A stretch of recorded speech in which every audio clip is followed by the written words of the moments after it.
እሸቱ መለሰ ግን በቃ እመን በቃ ቸግሮሃል እመን። በነገራችን ላይ ብዙ እንደተቃወመው አውቃለሁ። ነገር ግን ትክክለኛ መልእክትን ያስተላልፈው ብዬ አስባለሁ። ነገርካት እነዚህ ሐሳቦች ይስማሙኛል። ያለ ጊዜው የመጣ ምክርና ግሳጼ ከርግጫ ይቆጠራል ይላሉ። እሸቱ ባምቢ ትሻለኛለሽ ተምሬ የራሴን የምናገረው ማለት ነው። ሰላም እንደምሰነበታችሁ የዩቲዩብ ቻናላችን ቤተሰቦች፣ እንግዲህ ከሰሞኑ በኮሜዲያን እሸቱ ላይ ቅሬታ እየቀረበበት እንደሆነ ታውቃላችሁ። ከሰሞኑ አንዲት እህት ለምን የገዳም ማስታወቂያ ሰራች በሚል በለቀቀው የዩቲዩብ ቪዲዮ አማካኝነት በብዙ ሰዎች ዘንድ ትችትና ነቀፌታ እየደረሰበት ይገኛል እና በዚህ ዙሪያ የሚያጠነጥን ቪዲዮ ነው ወደ እናንተ ልናደርስ የመጣ ነው።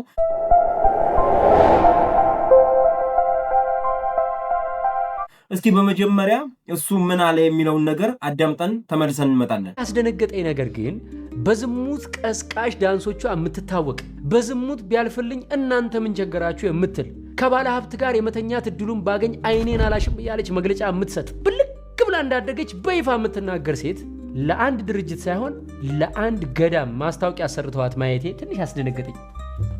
እምላችሁ በኃጢአት እንደምበልጣት ቅንጣት ታክል አልጠራጠርም። ነገር ግን በአደባባይ ኃጢአትን በመስበክ አዋርድ ያላትን ሴት የገዳም ማስታወቂያ ስትሰራ ማየት ለታዳጊ ልጆች ምንም ያክል የቆሸሸ ስብዕና ቢኖራችሁም ቤተክርስቲያን በእናንተ ትወከላለች የሚል ግንዛቤ ይፈጥራል። እንግዲህ የዚህችን ልጅ ግብር ልክ አይደለም ብሎ ማውገዝ መጀመሪያ ከአባቶች ይጠበቅ ነበር። ጭራሽ በብልግናሽ ከሚያደንቁሽ ተከታዮችሽ ገንዘብ ለምኝልን ብሎ መሾም በኃጢአት ያፈራችሁትም ገንዘብ ቢሆን እግዚአብሔር ይቀበልላችኋል የሚል የተሳሳተ መልእክት አለው። እሸቱ እንግዲህ የተናገረው ይሄን ነው። ለምን እንደዚህ ይደረጋል? ይቺ ሴት መስራት ነበረባት ወይ? የድርጅት እንኳን አይደለም የገዳም ማስታወቂያ መስራት ነበረባት ወይ? እንዴት ይሄን ታደርጋለች የሚል ተቃውሞ ያለበት ሐሳብ ነው ኮሜዲያን እሸቱ ያቀረበውና በዚህም ምክንያት አንዳንዶች ደግፈውታል፣ አንዳንዶች ተቃውመውታል። ከሐሳቡ ንጹህ ለመሆንም የሞከሩ አሉ። እስኪ መጀመሪያ ግን ሐሳቡን የነቀፉት ወይም ይሄ መደረግ የለበትም ያሉትን ሰዎች እናዳምጣቸውና ተመልሰን ደግሞ ሌሎችን እናያለን ማለት ነው። እሸቱ መለሰ ግን በቃ እመን በቃ ቸግሮሃል እመን በቃ የኢትዮጵያ ሕዝብ ይርዳኝ፣ የመኪና ብድር አለብኝ፣ ቤት ተከራይቼ ነው የምኖረው፣ ብዙ ሰራተኞች አሉኝ፣ እነሱን መክፈል አቅቶኛል ብለህ ሀላል አድርገው። በቃ ችግርህን ሀላል አድርገው። እንዲህ ምንድነው አቅጣጫ ቀዳዳ እየፈለክ ካልደፈንኩ የምትለው የህዝቤን በቃ ካልበላው ካልጋጥኩ የምትለው እዚህም እዛም በቃ ተረስ አለፈ፣ ያንተ ጊዜ አለፈ። በቃ ምንድነው አሁን ቸግሮኛል እርዱኝ ምናምን ብለህ ሌላ ምክንያት ፍጠር። በቃ ሃይ ምንድነው ሁሉ ነገር ላይ ጥልቅ እያልክ ያለኸው? ምን ሆነ ነው ብራዘር? በቃ ካልቻልክ ወደ ነበርክበት እኮ ወደ መጀመሪያ ስራ መመለስ ትችላለህ። አንደኛው ልጅ ይሄ ነው የተቃውሞ ሐሳብ ያቀረበው ማለት ነው። የመጀመሪያው ልጅ ይሄ ነው። ሁለተኛውን ደግሞ እስኪ እንየው። እሺ በመጀመሪያ እሸቱ አትመጻደቅ። እኔ በጣም አከብር ነበር፣ ግን ይሄ የወረደ ስራ ነው ብራዘር። ማን ነው ጻድቅ ብቻ ነው ገዳም የሚያሰራው ያለው? ማን ነው ጻድቅ ብቻ ነው ቤተክርስቲያን የሚሄደው ነው ያለው? ማን ነው ጻድቅ ብቻ ነው ወደ እግዚአብሔር ቤት መቅረብ ያለበት ያለው? አባቴ በባምቢና በአንተ መካከል ያለው ልዩነት ነገር፣ አንተ ሶሻል ሚዲያ ላይ ራስን እንደ ጻድቅ አድርገን የምትቆጥረው፣ ባምቢ ደግሞ ኃጢአቷ ጋር ስለወጣ ትባስ ስለሚሰርባት ኃጢአተኛ ነች ስለሚላት ነው ልዩነቱ እንጂ አንተ ሶሻል ሚዲያ ላይ ልክ እንደ ጻድቅ ግን ጀርባህን ማን ያውቀዋል ብራዘር? አይ ራስን እንደ ጻድቅ ቆጥር። እኔ ብቻ ነው ቤተክርስቲያን ማሰራው፣ እኔ ብቻ ነው ገዳም ማሰራው፣ እኔ ብቻ ነኝ ጻድቅ አይባልም። አትመጻደቅ። መጽሐፍ ቅዱስ እንደውም ምን ይላል መሰል ምናምን መታነብ ከሆነ የሉቃስ ወንጌል ምዕራፍ 7 ከቁጥር 36 እስከ 50 የነበረው ኃጢአተኛ ነች የተባለችዋን ሴት ታሪክ ያሳየናል። ይቺ ሴት ኢየሱስ እዚያ መኖሩን ስታውቅ ሽቶ ይዛ መጣች ይላል። ያቺ ማን? ኃጢአተኛዋ ሴት ከእግሩ አጠገብ ቆማ እያለቀሰች በእንባ እግሩን አጠበችው ይላል። ከዛ ደግሞ በጠጉሯ አበሰችው፣ እግሩንም እየሳመች ሽቶን ቀባችው። ከዛ ደግሞ እዚህ ፈሪሳዊ ምን አልመሰላችሁ? የቤቱ ጌታ ስምዖን ማለት ነው። ይህ ሰው ነቢይ ቢሆን እንኳን እቺ ሴት ኃጢአተኛ መሆኗን ባወቀ ነበር ብሎ ክርስቶስን ለመውቀስ ተነሳ።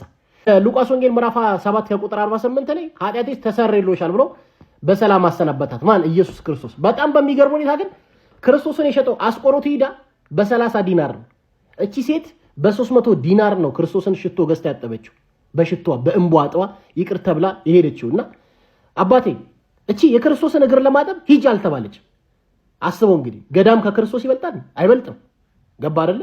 ስለዚህ ገዳም ሄደው ቢያሰሩ እንዲያው ባላቸው አቅም ባላቸው ተከታይ ልክ ለገዳሙ ገቢ ቢያስገቡ ምንድነው ችግሩ? ምንድነው ኃጢያቱ? እዚህ ጋር የሰራችሁ እኮ ለቤተ ክርስቲያን ነው እንዴ? አንቺ ኃጢያተኛ ነሽ ለቤተ ክርስቲያን አትመጥኝም እያልካት ነው ብራዘር።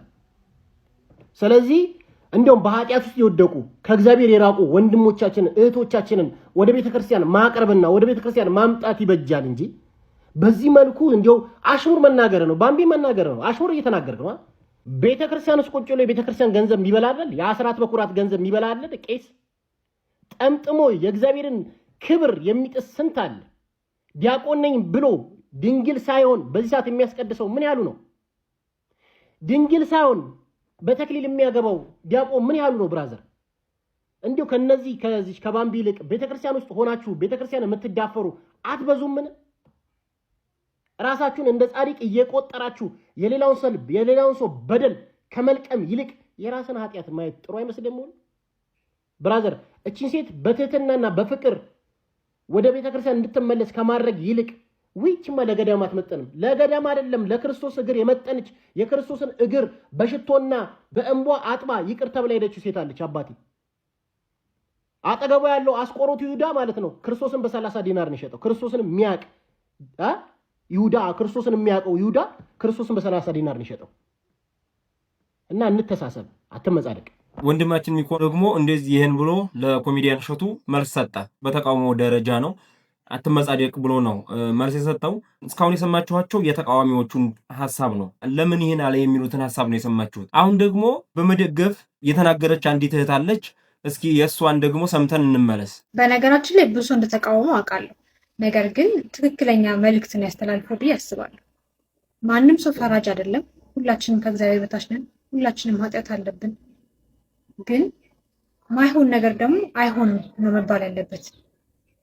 መወገዝ ያለበት ነገር መስተካከል ያለበት ነገር ከሆነ መስተካከል አለበት እና ፈራጅ አይደለንም ተብሎ ተፈርቶ አስተያየት አይሰጥ። ትክክለኛ ነገር ትውልዱን የሚቀርጽ ትክክለኛ አስተያየት አይሰጥ ነው የምትሉት።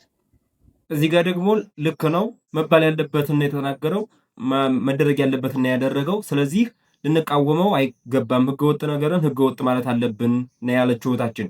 አንድ ወንድም ደግሞ ከዚሁ ላይ ያለውን እናዳምጥ። ያለ ጊዜው የመጣ ምክርና ግሳጼ ከእርግጫ ይቆጠራል ይላሉ ጣሊያኖች። አንድ የጄሚኒ አምባሳደር ነኝ የሚል ወንድማችን ሌላ ሴትን ሲናገር ነበር ሰሞኑን። ያቺ ሴት ጥሩ ሙድ ላይ አይደለችም፣ እያለቀሰች ሆል ኢንተርኔት እሷ ላይ ነው የተነሳው ምናምን ነበር ሰሞኑን። እና እዚህ ሰዓት ላይ ነዳጅ ማርከፍከፍ በግሳጼና በሆነ ህግ ተጥሷል መንገድ ምን ያህል ልክ ነው? የሰው ቁስል ላይ ጨው መነስነስስ አይሆንም ወይ? አንዳንዴ ሐሳባችን እውነትነት ቢኖረውም መቼ ያንን ነገር መናገር አለብኝ የሚለውን ልናጤና አይገባም ወይ? የቤተክርስቲያኗ ነገሮችን የሰራችበት መንገድ ከሰዎች ጋር ያለን ችግር ምናምን ለሰዎቹ ያንን ላደረጉት የቤተክርስቲያን አካላት በመንገር ሊስተካከል አይችልም ወይ? እዚህ ጋር መጥቶ ሱፍ ለብሶ ከረባት አድርጎ ካሜራ ሳምሮ መናገሩ የሚያመጣው ለውጥ አለ ወይ? መጀመሪያ ለሰዎች ስሜት ማዘን መጠንቀቅ አይቀድምም ወይ? የህግና የባህልና የወግና ጠበቃ ነኝ ከማለት በፊት የወንድማችን ደግሞ ምንድነው የሚለው? ያለ ጊዜው መናገር፣ ያለ ጊዜው መምከር። ይሄ እኔም ደግፈዋለሁ። ያለ ጊዜው መምከር፣ ያለ ጊዜው መናገር፣ ያለ ጊዜው ሐሳብ መስጠት፣ ያለ ጊዜው ትችት ማቅረብ ጥሩ አይደለም። ምናልባት ሰውየውን ወይም ሴትዮዋን በሐሳቧ ከመጸጸት ይልቅ ባለችበት እንድትገፋ ሊያደርጋት ይችላልና ይሄንን የምደግፈዋለሁኝ። እስኪ አሁን ደግሞ አንድ ላሰማችሁ። ሌላ ወንድም ደግሞ እንዲሁ የተናገረው ነገር አለ። እስኪ እንስማ። እሱ ነው ሐሳቡ ምንድነው?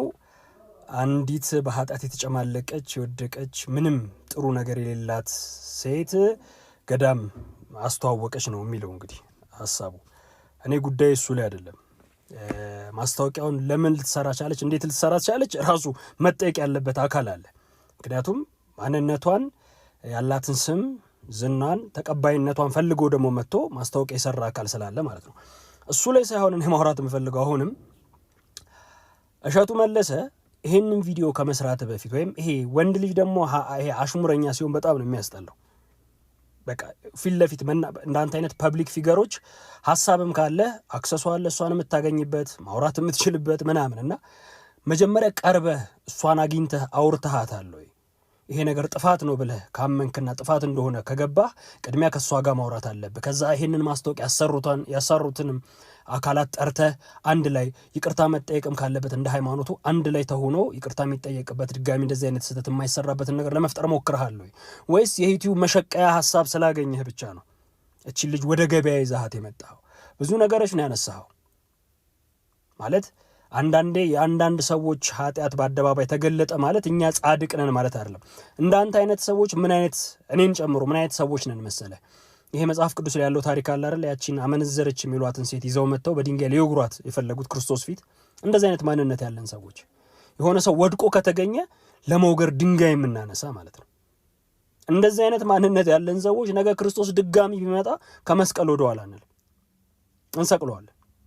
ምክንያቱም ለሰው ያላዘኑ ሰዎች ነበር ለክርስቶስ የሚያራሩት። በክርስቶስ እጅ የተፈጠረውን ሰውዬ ወድቆ ስላገኘ ነው ብቻ በዚህ ደረጃ የምንጨክን ሰዎች ስላለን ማለት ነው። ስለ ትውልድ ማሰብ ምናምን ስታወራ ደግሞ በጣም የሚያስቀኝ ነገር ራስህ ያልከው ነገር፣ እኔ ልጆቼ ስልክ እንዲያዩ ቴሌቪዥን እንዲጠቀሙ አልፈልግም የልጅ ጠር ነው ብለህ ጋሽ እሸቱ እያልክ እኮ የመጣህ የቀለድክብን ሰው እኮ ነው በየቤታችን።